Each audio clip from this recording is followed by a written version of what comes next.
Hello friends, जैसे कि मैंने बोला था ये मेरा लेक्चर 3 है। अभी आज मैं काइनेजर रिएक्शन का पहला जो पार्ट है, मेन बेसिक पहला पार्ट वो ख़त्म करने वाला हूँ।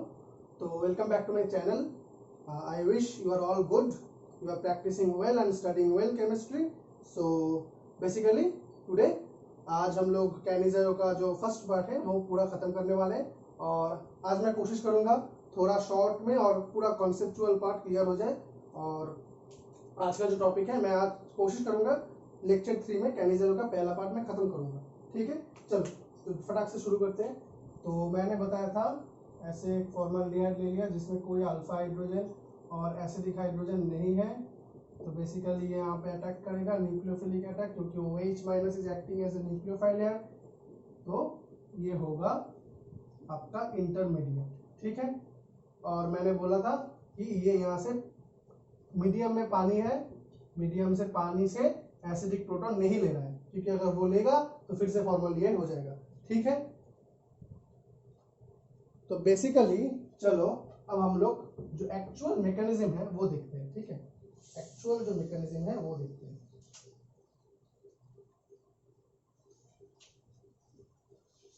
मैकेनिज्म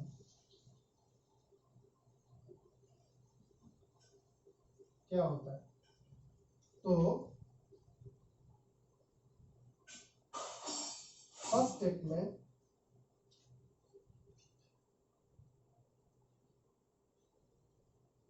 हमने ले लिया फॉर्मल्डिहाइड। ये जो पहला स्टेप है, ये एक रिवर्सिबल रिएक्शन है। ये एक रिवर्सिबल रिएक्शन है, याद रखना, रिवर्सिबल रिएक्शन है। ये OH माइनस कहाँ से आ रहा है? पानी से, NaOH से आ रहा है। ठीक है, हमने सोडियम हाइड्रोक्साइड लिया और ये OH बन गया H। ठीक है, अब जो अगला स्टेप है, अब क्या होगा? मान लो हमने यहाँ पे 2 मोल फॉर्मल्डिहाइड लिया। अब 1 मोल ने ऐसे रिएक्ट कर दिया। अब ये मैं पहले बताया था यहाँ पानी से जो H प्लस है वो नहीं लेगा। अब दूसरा और कुछ होगा, क्या होगा? अभी मीडियम में और भी फॉर्मल्डिहाइड है। सो हम सबको पता है कि O माइनस, जब कार्बन के साथ O माइनस लगाए तो O minus has a high tendency to reform, मतलब फिर से अपना double bond C double bond यानी कार्बोनिल बॉन्ड को रीजेनरेट करने का टेंडेंसी O माइनस के बाद बहुत है। तो O minus is always want to regenerate this carbonyl bond. तो जब O माइनस ड्रॉप करेगा, देखो यहाँ से ये तो निकल नहीं सकता, अगर ये निकल जाएगा तो फिर फॉर्मल्डिहाइड बन जाएगा। एक्चुअली यहाँ पे क्या होता है, जब ये ड्रॉप करता है तब this hydride ion shifts to this molecule and this pi bond opens. तो क्या होता है, जब O माइनस ड्रॉप करता है तो this hydride along with his 2 electrons, ये कार्बन CH बॉन्ड से 2 इलेक्ट्रॉन लेके कार्बन पे अटैक करते हैं, दूसरा मॉलिक्यूल पे अटैक करते हैं और क्या बनाता है? H, ये यहाँ पे क्या बन गया? HC double bond OH plus CH3O minus, ये बन गया HC डबल, देखो डबल बॉन्ड OH और ये क्या हो गया? हाइड्राइड यहाँ पे क्या O माइनस हो गया, ये 3 हाइड्रोजन है, CH3O माइनस। अब इन दोनों के बीच क्या होता है? देखो ये एक एसिड है, ये एक एल्कोक्साइड है। हमें पता है कि एल्कोक्साइड इज नॉट स्टेबल, क्योंकि क्या है यहाँ पे जो एल्किल ग्रुप का प्लस है ये इफेक्ट है। तो alkoxide will always try to accept a proton. तो एल्कोक्साइड क्या करता है? यहाँ पे एसिड से ये प्रोटॉन ले लेता है। यहाँ पे क्या होता है? Proton exchange.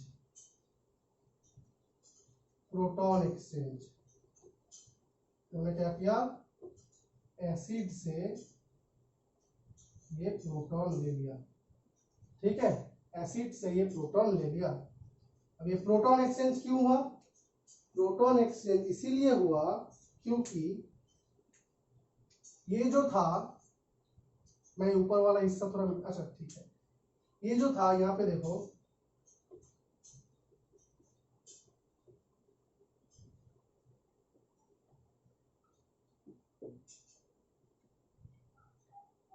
इस मॉलिक्यूल पे माइनस जो लोन पेयर है वो रेजोनेंस कर रहा था, और अगर लोन पेयर रेजोनेंस कर जाए तो ऑक्सीजन पे देखो एक पॉजिटिव चार्ज आ रहा था।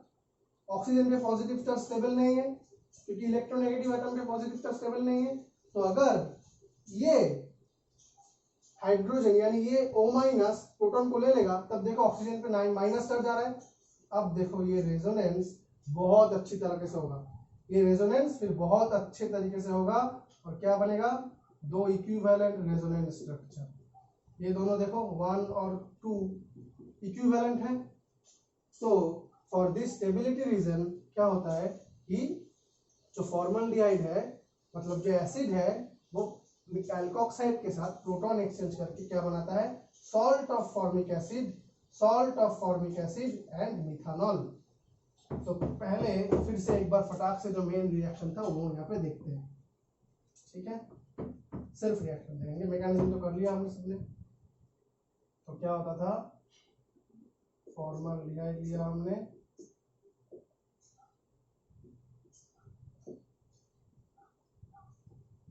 H2O ये बन गया, फिर और एक मॉलिक्यूल है, अल्टीमेटली मैं प्रोडक्ट लिख रहा हूँ एक बार में,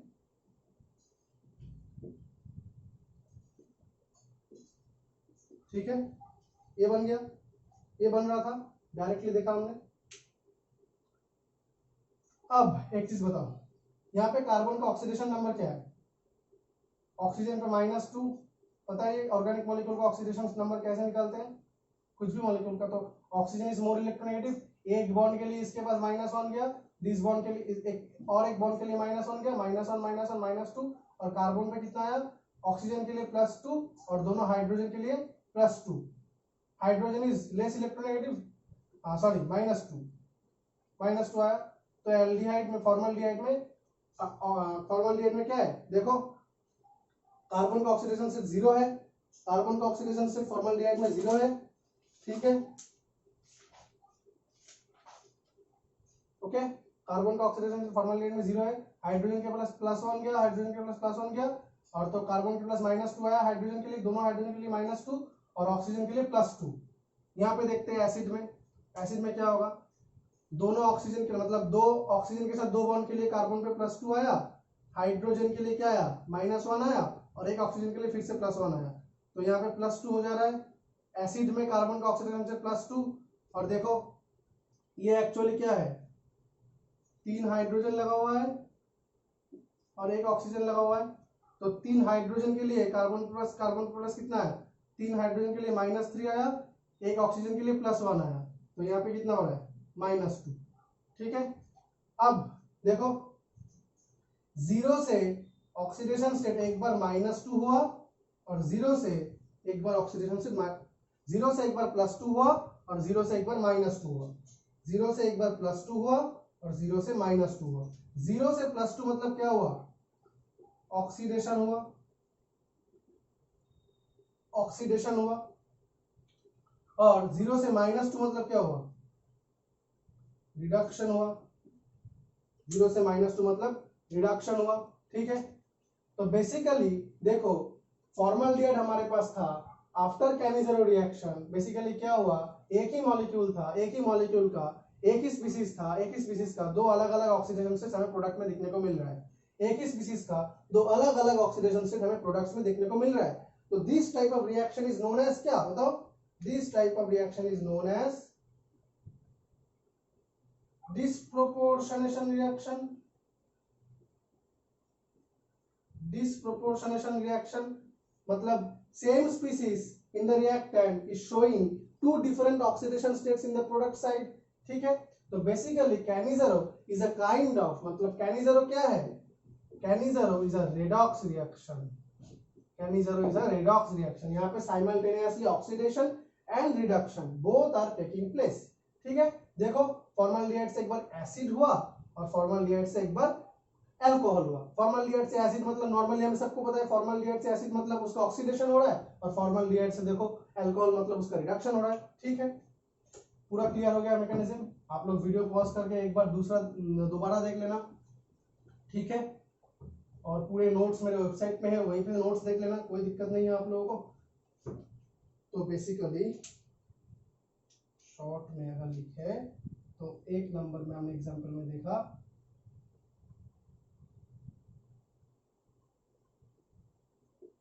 तो बेसिकली हम लोग क्या यूज करते हैं 50% NaOH कॉन्सेंट्रेटेड। हाँ ये कॉन्सेंट्रेटेड है, मैंने बोला था कैनिजरो कॉन्सेंट्रेटेड NaOH में होता है 50% NaOH और प्रोडक्ट क्या बन जाएगा, डायरेक्ट लिख रहा हूं प्लस CH3OH। देखो फॉर्मिक एसिड लिया था, फॉर्मल्डिहाइड लिया था, सॉल्ट ऑफ फॉर्मिक एसिड बन गया और मिथानॉल बन गया। डायरेक्ट, मैं डायरेक्ट लिख रहा हूँ, ठीक है, डायरेक्ट लिख रहा हूँ। अब यहाँ पे बहुत इंपॉर्टेंट एक कॉन्सेप्ट है, छोटा सा, देखो याद करो, ये हमारे पास बीच में जो एक लास्ट प्रोटॉन एक्सचेंज के पहले वाला स्टेप, प्रोटॉन एक्सचेंज का ठीक पहला स्टेप यही था, मतलब प्रोटॉन एक्सचेंज का ठीक पहले वाला प्रोडक्ट यही था। अब मीडियम में पानी है, देखो मीडियम में वाटर है। अब हमारे पास एल्कोक्साइड आयन है, अब alkoxide can take hydrogen from medium also, alkoxide can take hydrogen from this medium also, लेकिन alkoxide is only taking hydrogen from this acid. Alkoxide hydrogen सिर्फ ये एसिड मॉलिक्यूल से ले रहा है। अब ये हमें कैसे पता चला, क्योंकि देखो ये हाइड्रोजन और ये हाइड्रोजन तो सेम है। हम प्रोडक्ट में देख रहे हैं, यहाँ पे जो अल्टीमेट प्रोडक्ट आ रहा है हम देख रहे हैं कि CH3OH हो गया और यहाँ पे क्या हो गया HCOONA। लेकिन हमें कैसे पता चला कि this hydrogen is coming from this acid only, ये कैसे पता चला, ये हमें ऐसे पता चला, हमने क्या किया, हमने हाइड्रोजन का आइसोटोप यूज किया। हमने क्या किया, ये सब प्रूफ करने के लिए बेसिकली हम लोग क्या करते हैं, आइसोटोप यूज करते हैं। तो हमने क्या किया, हाइड्रोजन का आइसोटोप यूज किया। जब हमने 50% NaOH पानी में नहीं लेके D2O हेवी वाटर में ले लिया, D2O में ले लिया, तब भी हमारे पास प्रोडक्ट क्या आया, HCO माइनस प्लस CH3OH आया, CH3OH आया, CH3OD नहीं आया। मतलब ये साफ प्रूफ हो गया कि यहाँ पे जो OH था फ्रॉम दिस NaOH, देखो बेसिकली ये NaOH का OH यहाँ पे जा रहा था, तो NaOH से OH आया और यहाँ पे जो O माइनस CH3 था, this O minus is taking this hydrogen only. ये प्रूफ हो गया। हमने यहाँ पे क्या यूज किया, D2O यूज किया और D2O का जो D है यहाँ पे नहीं आया, मतलब this proves that the hydrogen is coming from the acid part only. Okay, clear हो गया ये।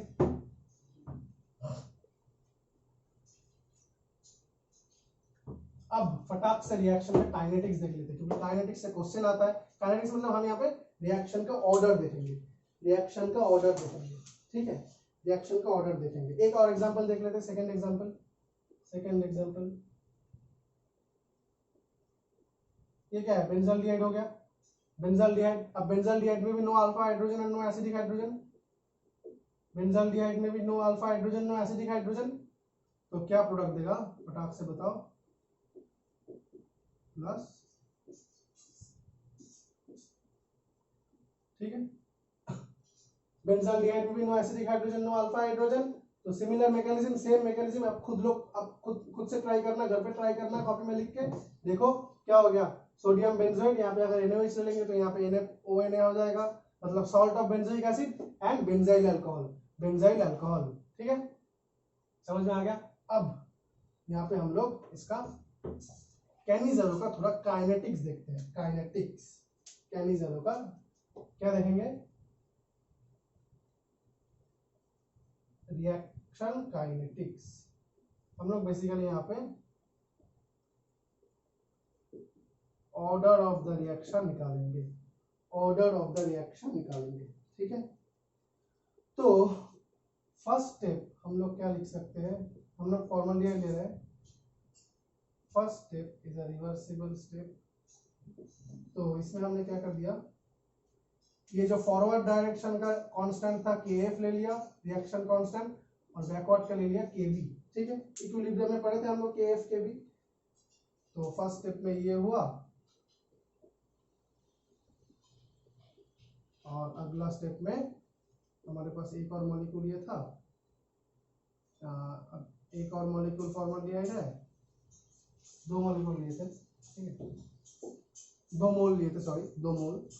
तो बन क्या गया, डायरेक्ट प्रोडक्ट लिख रहा हूं मैं, ठीक है।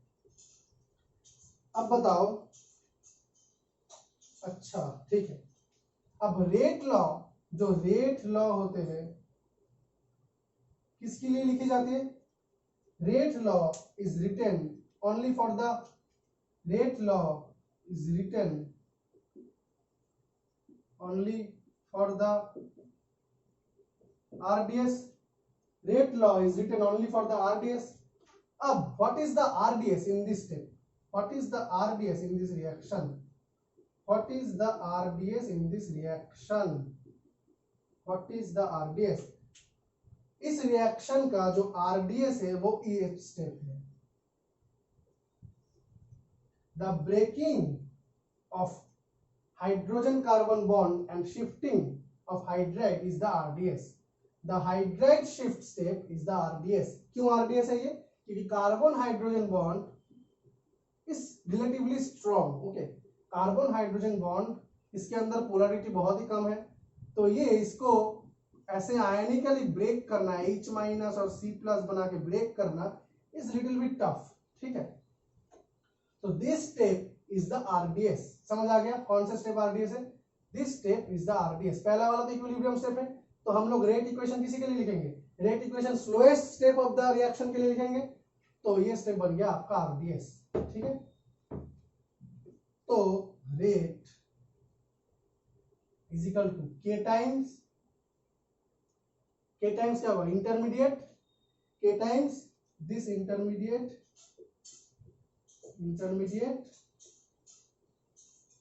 एंड ये मॉलिक्यूल के साथ रिएक्ट कर रहा है, किसके लिए लिखते हैं? दोनों रिएक्टेंट रेट किसके लिए लिखते हैं?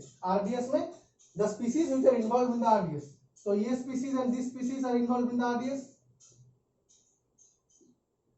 तो ये हो गया हमारा रेट इक्वेशन। तो लेकिन इससे तो ऑर्डर नहीं पता चल रहा है, ऑर्डर नहीं पता चल रहा है।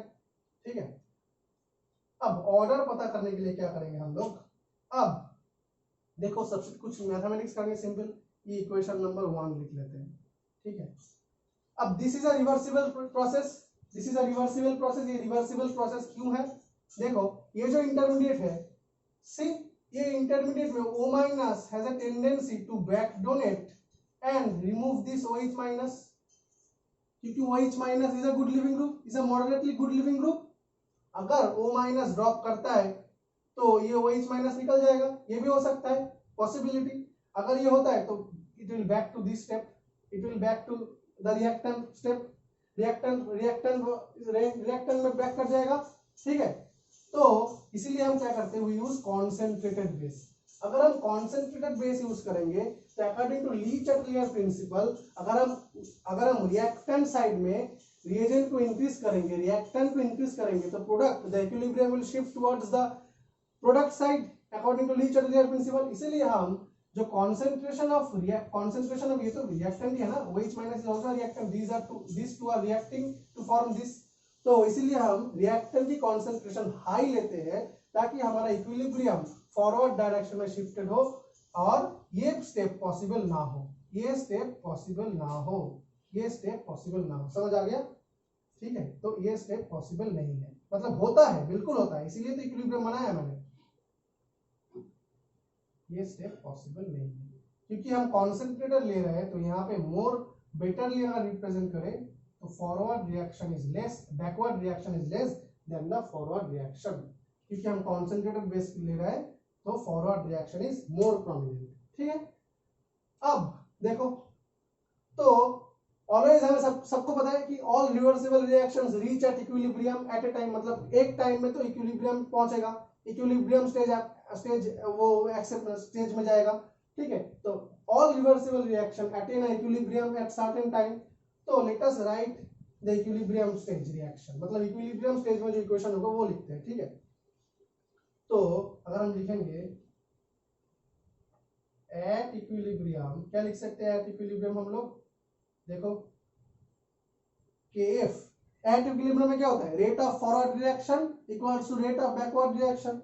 तो forward reaction HCHO into OH minus, तो फॉरवर्ड रिएक्शन में कौन कौन रिएक्टेंट था, एल्डिहाइड एंड दिस बेस, और बैकवर्ड रिएक्शन में कौन से स्पीसीज इन्वॉल्व है, सिर्फ ये स्पीसीज।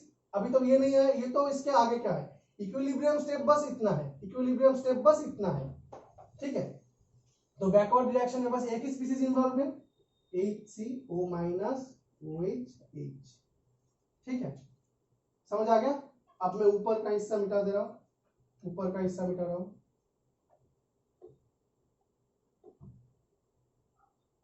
ठीक है,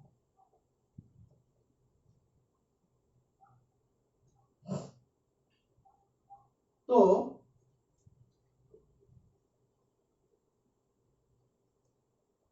देखो, तो forward at equilibrium rate of forward reaction equals to rate of backward reaction.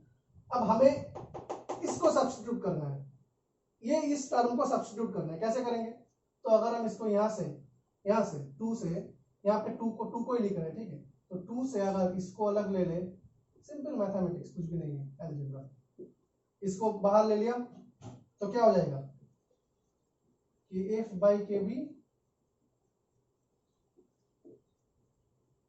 ये हो जाएगा, KF बाई KB ये हो जाएगा।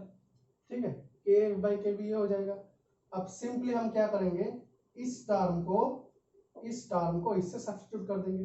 तो यहाँ पे क्या हो जाएगा, KF K into KF by KB, K into KF by KB, K into KF by KB। देखो यहाँ पे एक फॉर्मल्डिहाइड था,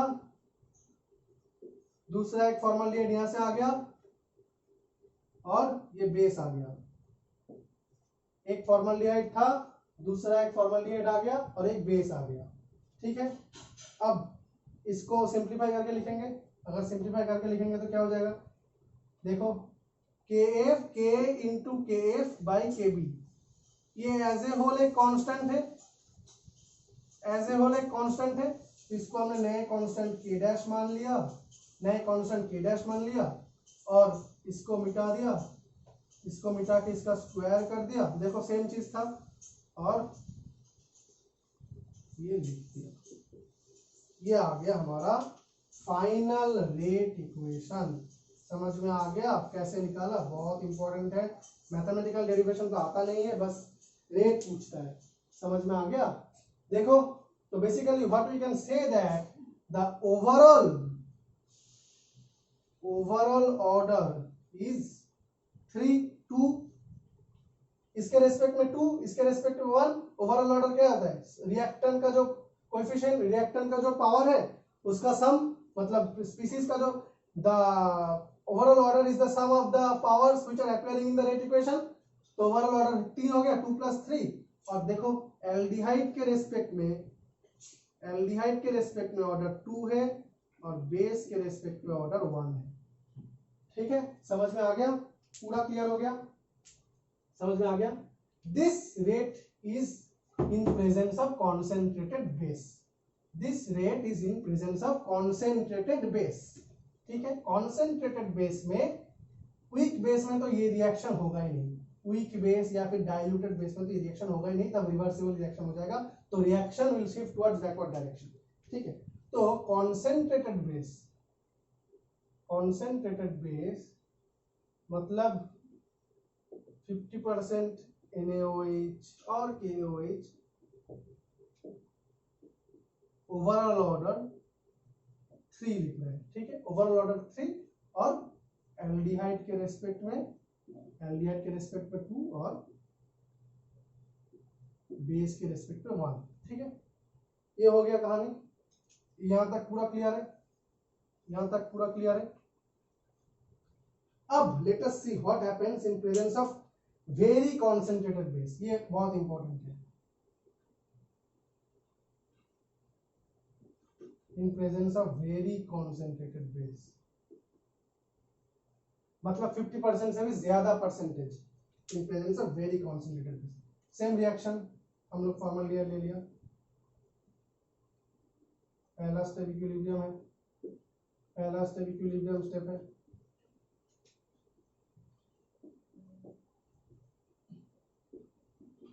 अब देखो पिछले केसेस में इस स्टेप के बाद ही रिएक्शन फॉरवर्ड रिएक्शन बाकी का मतलब सेकंड स्टेप हो रहा था कि it will attacking a formaldehyde another molecular formaldehyde, but अभी देखो हमारे पास कॉन्सेंट्रेटेड बेस है, मतलब मीडियम में बहुत बेस है, अभी बहुत हाई कॉन्सेंट्रेशन ऑफ बेस है। तो यहाँ पे देखो we have another acidic hydrogen, oxygen के साथ जो हाइड्रोजन लगा है उस पे वो हमेशा एसिडिक होता है, डेल प्लस डेल माइनस। तो what the base will do is the base will abstract also this hydrogen, मतलब बेस क्या करेगा, बेस ये हाइड्रोजन को भी ले लेगा, base will take this hydrogen also। अगर ये ले लेता है तो क्या बनेगा, ये बन जाएगा, ये बन जाएगा, इसको क्या बोलते हैं हम, डायनाइन इंटरमीडिएट। देखो ये भी इंटरमीडिएट है, डायनाइन इंटरमीडिएट। अब बाकी का रिएक्शन सेम होगा,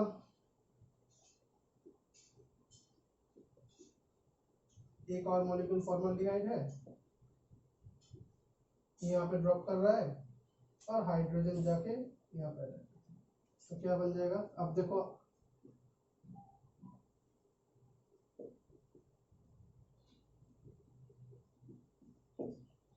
यहाँ पे बहुत इंपॉर्टेंट चीज देखो, यहाँ पे कोई हाइड्रोजन नहीं है क्योंकि यहाँ पे दोनों ही ऑक्सीजन माइनस है, O माइनस, दिस इंटरमीडिएट ये है।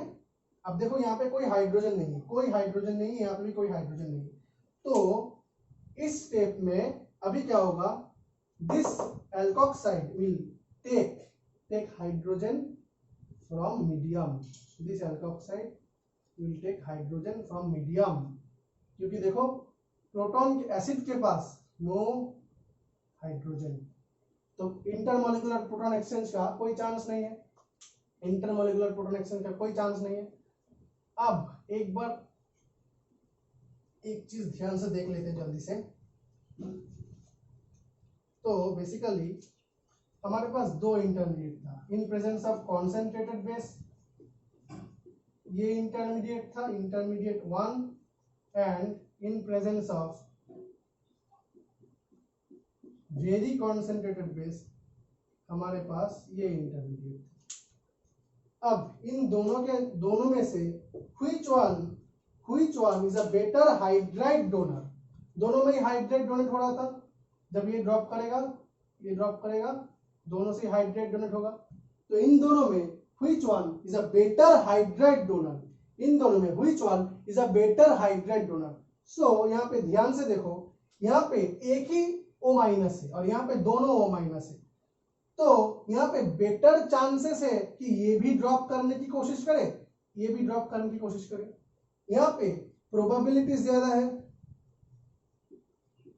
प्रोबेबिलिटी या फिर चांसेस बोल दो, चांसेस ज्यादा है, ये भी ड्रॉप करने की कोशिश करेगा, ये भी साइमल्टेनियसली ड्रॉप करने की कोशिश करेगा, तो कोई ना कोई एक ही ड्रॉप होगा एक ही बार में, तो इट इज मोर फेवरेबल, मतलब यहाँ पे ये बेटर हाइड्रेट डोनर है, क्योंकि यहाँ पे देखो दोनों साइड में O माइनस है, एंड दोनों साइड में O माइनस क्या करेगा, अपना जो नेगेटिव चार्ज है वो डोनेट करने की कोशिश करेगा, डबल वन बनाने की कोशिश इक्वली करेगा, तो यहाँ पे better probability, better chances of hydrate donor, so this intermediate is better hydrate donor,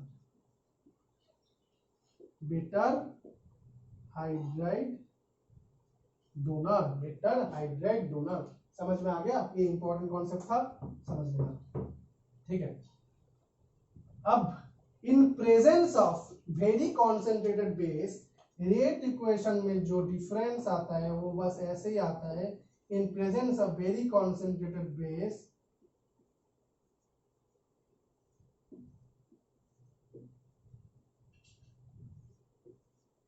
in presence of very concentrated base the rate equation changes to aldehyde square and also base square, because देखो एक step में, पहले step में एक base use होता, पहले step में 1 मोल base use होता, फिर नेक्स्ट स्टेप में भी 1 मोल बेस यूज होता, क्योंकि दो हमारे यहाँ पे कॉन्सेंट्रेटेड बेस में 2 रिवर्सिबल रिएक्शन था, याद करो 2 रिवर्सिबल रिएक्शन था, ठीक है।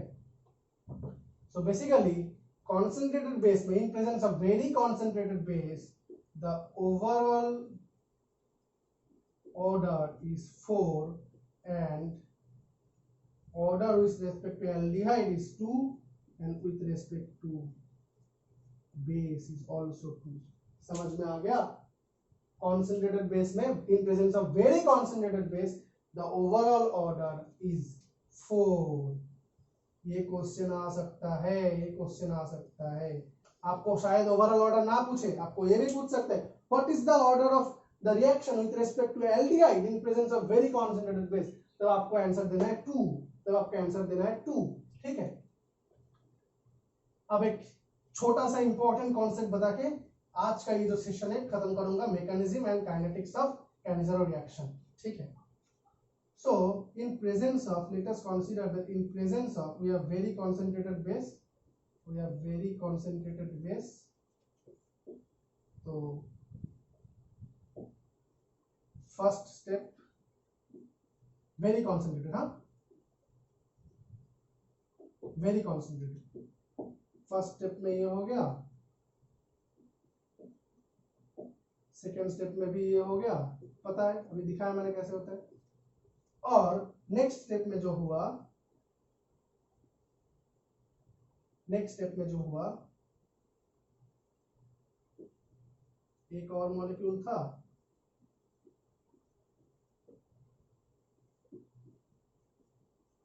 अब मान लेते हैं हमने बेस लिया इन presence of D2O, in presence of D2O, हमने H2O नहीं लिया, इन प्रेजेंस ऑफ D2O मीडियम हमने हेवी वाटर मीडियम लिया, हेवी वाटर मीडियम लिया।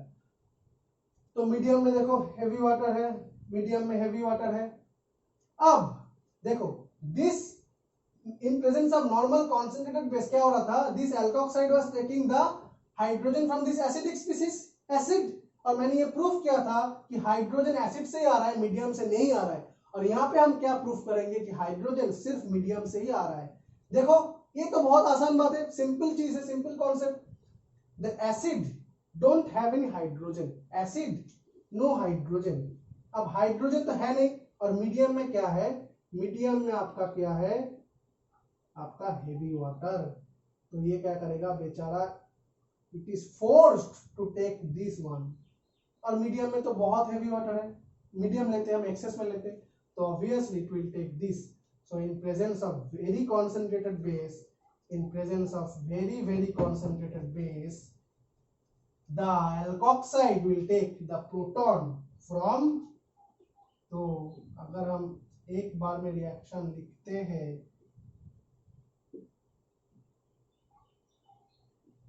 very concentrated or D2O, the alkoxide will take,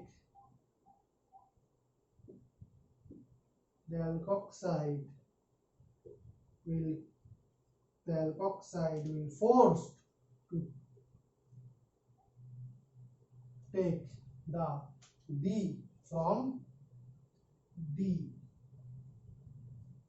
the क्या, from the medium। समझ में आ गया? ये इंपॉर्टेंट कॉन्सेप्ट है, आपके क्वेश्चन में ऐसा क्वेश्चन आ सकता है, मीडियम में दे दिया कुछ और बेस दे दिया कुछ और। तो ये आसानी से, ये ठीक से ध्यान रखना, ये बहुत आसान सा कंसेप्ट है। ऑप्शंस में देखो, जैसे कि ऑप्शंस कैसे आएंगे, ऑप्शंस ऐसे आएंगे, CH3OH, CH3O-, CH3OD एंड कुछ और, नन ऑफ दिस। तो आपको क्या करना है, आपको जो टिक करना है वो ऐसे केसेस में ये है, ठीक है। ये बहुत आसान सा कॉन्सेप्ट है, ध्यान में रखना, बहुत आसान है, ठीक है। तो इसी के साथ मैं आज का लेक्चर 3 खत्म कर रहा हूँ। जो लेक्चर 3 था ये अभी के लिए, इसी के लिए यहाँ पे मैं खत्म करता हूँ। तो आपको समझ आ गया होगा आज के, तो मैंने क्या क्या डिस्कस किया, अगर शॉर्ट में बोल दे तो मैंने डिटेल्स में मैकेनिज्म डिस्कस किया, और रिएक्शन काइनेटिक्स डिस्कस किया। ठीक है, जो हमारा जो लेक्चर 4 आने वाला है, अगला लेक्चर, उसमें हम डिस्कस करेंगे सबसे पहले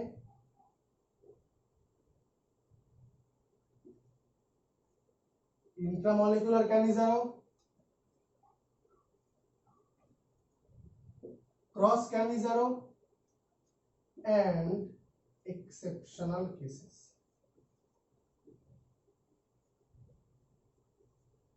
एक्सेप्शनल केसेस मैंने पहले फर्स्ट दिन बताया था, Cannizzaro is reaction of acidic hydrogen not alpha hydrogen. तो वही केसेस में बताऊंगा कि यहाँ पे क्या देखेंगे, aldehydes having alpha hydrogen is also giving Cannizzaro reaction, also giving Cannizzaro reaction. वो कैसे होता है मैं नेक्स्ट क्लास में आप सबको बताऊंगा। आई थिंक कि आज का क्लास आप लोगों को सबको अच्छी तरह से समझ आ गया होगा, अच्छी तरह से आप समझ गए होंगे। अगर नहीं समझे होंगे तो पहले एक बार मेरा जो सेकंड लेक्चर है वो देख लेना, उसमें बेसिक कॉन्सेप्ट मैंने थोड़ा रिवाइज कराया है। और फिर आज का लेक्चर ध्यान से देखना, आप वीडियो पॉज करके अच्छे से देखना, और बहुत ज्यादा आज के टॉपिक के ऊपर आप बहुत ज्यादा क्वेश्चन सॉल्व करना, क्वेश्चन प्रैक्टिस करना। तो आज का टॉपिक जो है बहुत आसान था, सिंपल है, आप क्वेश्चन प्रैक्टिस करना, आसानी से ये टॉपिक कवर हो जाएगा, कोई दिक्कत नहीं। मैं अगले वीडियो में लेके आऊंगा आपके लिए इंट्रामोलिकुलर कैनिज़रो, क्रॉस कैनिज़रो, ये सब लेके आऊंगा, और जो कुछ एक्सेप्शनल केसेस है वो बताऊंगा, which are very important from exam point of view. ठीक है, आज के लिए बहुत बहुत धन्यवाद आप सबको। Thank you for watching my video. Please like and subscribe. Very very best of luck for your exams. आप लोग अच्छी तरीके से प्रैक्टिस करते रहना। Thank you guys, bye.